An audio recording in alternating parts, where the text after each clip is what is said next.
My name is Jamie Patton, and this is my presentation on sexual violence. Around our world today, sexual violence has become an increasingly horrifying issue. It can show up in mild forms and it can show up in the worst forms, and it shows up in every country and every society around the world. First, I wanted to give a little bit of an overview of my presentation as far as how it's organized, as well as the different concepts that I'll be talking about. The first portion of my video is going to be strictly about sexual violence. It's going to include how it's defined, how it consumes different parts of the world, different countries, different communities, basically just all of my research on it. The second portion of my video is going to be the impact that globalization has had on sexual violence. The third portion is going to be organizations that have helped sexual violence, helped address the issue worldwide and just locally in their own countries. And finally, the fourth portion of this video is going to be my suggested action plan when it comes to sexual violence and how to further address or prevent sexual violence in the future. How is sexual violence defined?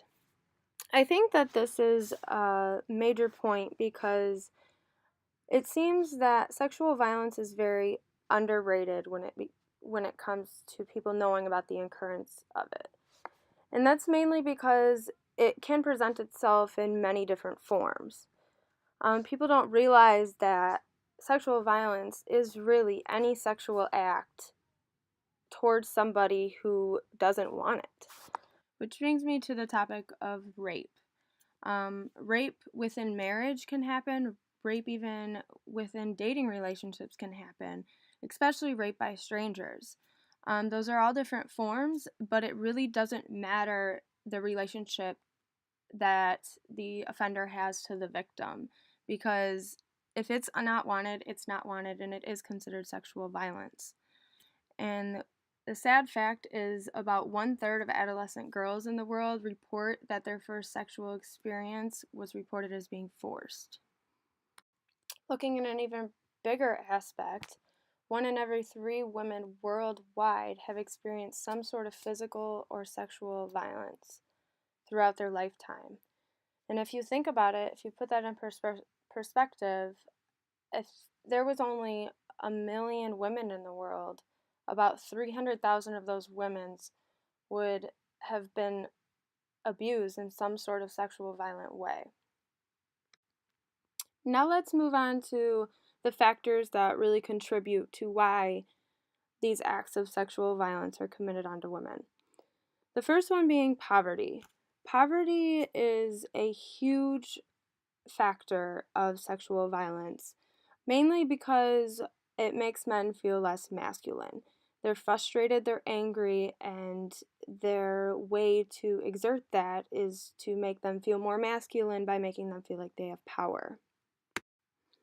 Substance abuse is also a form of poverty that can definitely lead to sexual violence.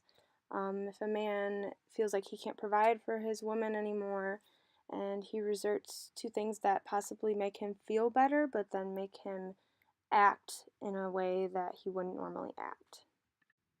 The next contributing factor that I want to talk about is the physical and social environment of a community. Within a community, the social norms are very important because really it doesn't matter what laws are in place. If something is foreseen right or wrong in a community, that's usually what people tend to go by. In countries like Australia and Sweden, men are seen as very superior to women. Their entitlement to sex is much higher. And both of those countries actually do have the highest rates of sexual violence in the world. As you can see here, Australia and Sweden both have very high percentages when it comes to the occurrence of sexual violence, but they differ a lot in the form of sexual violence. In Sweden, gang violence is becoming a bigger problem as time progresses, and their main form is rape. The safety of women is just not safe in Sweden. As where in Australia, it's more so domestic violence. And majority of these crimes are happening because a woman will decide to leave her partner and then he then commits sexual violence against her. In India, sexual violence has a major effect on education and the gender gap within education. At all grade levels in school in India, the attendance of boys is significantly higher and constantly higher than the attendance of girls. As you can see here, the number of girls who attended secondary school in 2004 in India is approximately 8,000 less than the number of boys who attended.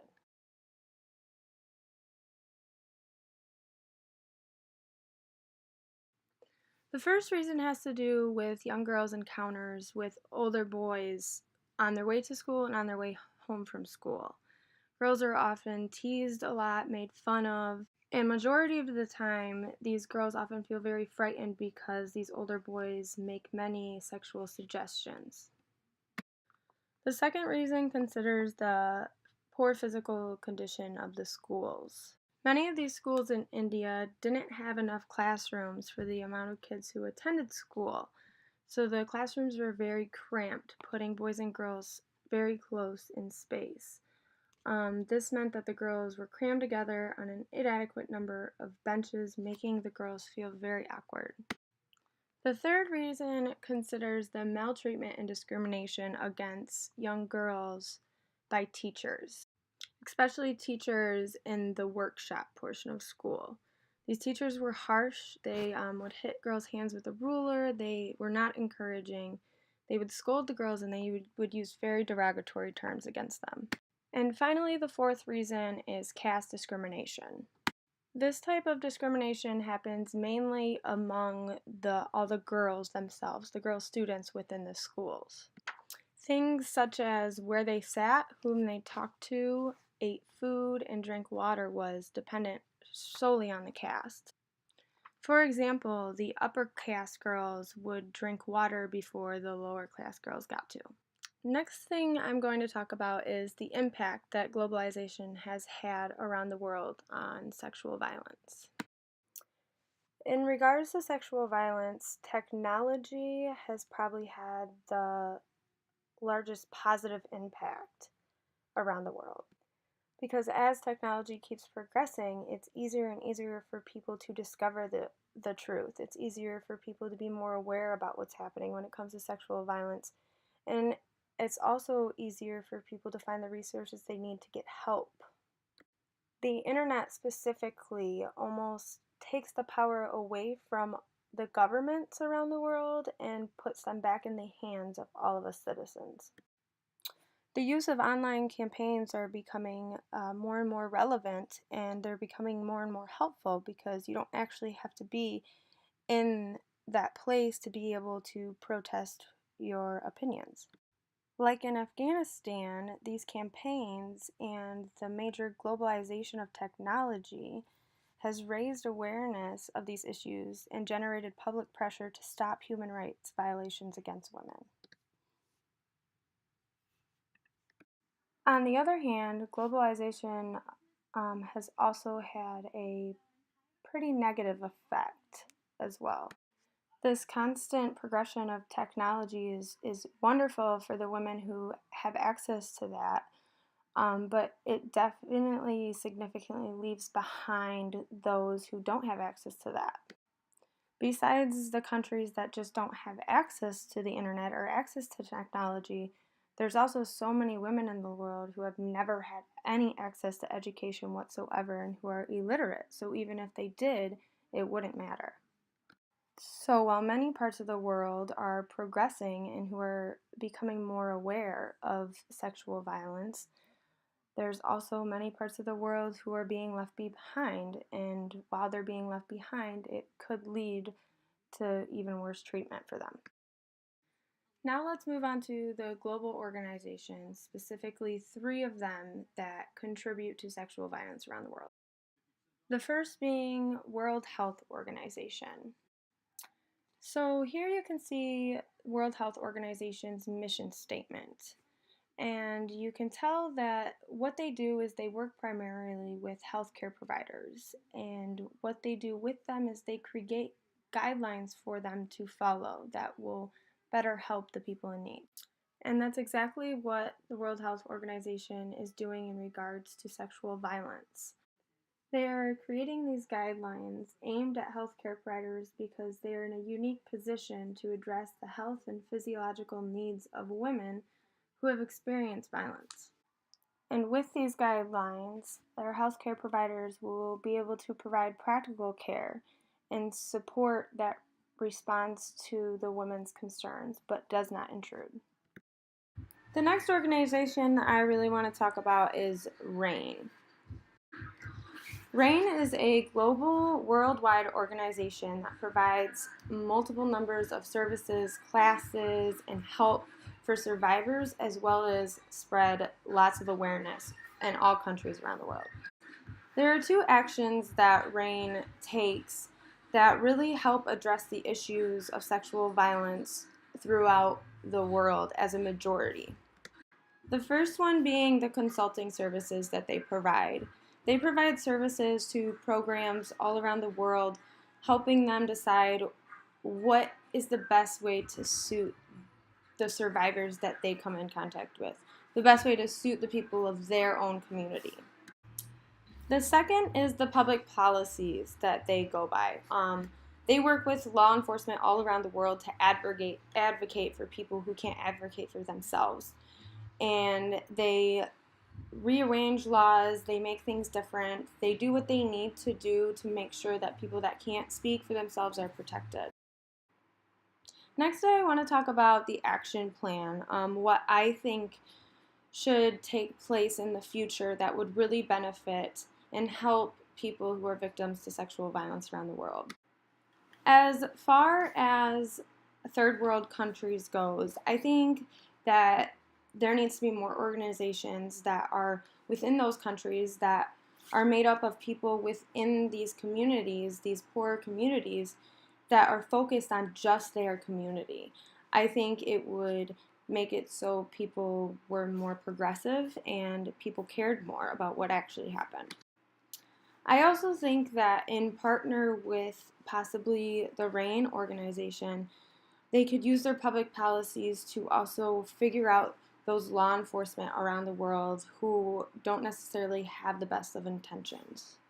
Specifically those in the third world countries or the lower developing countries, because in the more poverty areas, it seems that people tend to abuse their power a little more. In comparing sexual violence with the US and between third world countries, I would definitely like to say that they're not the same. Sexual violence definitely happens in the US behind closed doors, but I feel like it happens more publicly in third world countries. Although males and females are far from equal in America, it seems that women are definitely seen with more respect than the women in lower developed countries. I also feel that women and girls are generally more safe in America as they would be in third world countries.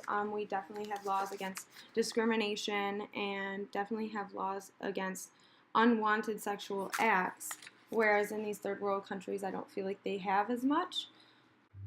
And lastly, I also think that there's definitely more opportunity for women to strive for greatness in America as there is for third world countries. Women are often in those countries not allowed to have jobs, they're not allowed to be more respected. And lastly, I would like to talk about the personal impact that I've got throughout all the research that I've obtained in making this presentation. I've definitely realized that sexual violence is more profound around the world than it is where I'm from, and I would definitely like to learn even more about it than I already have. I would like to be more involved and maybe a little more helpful in the community.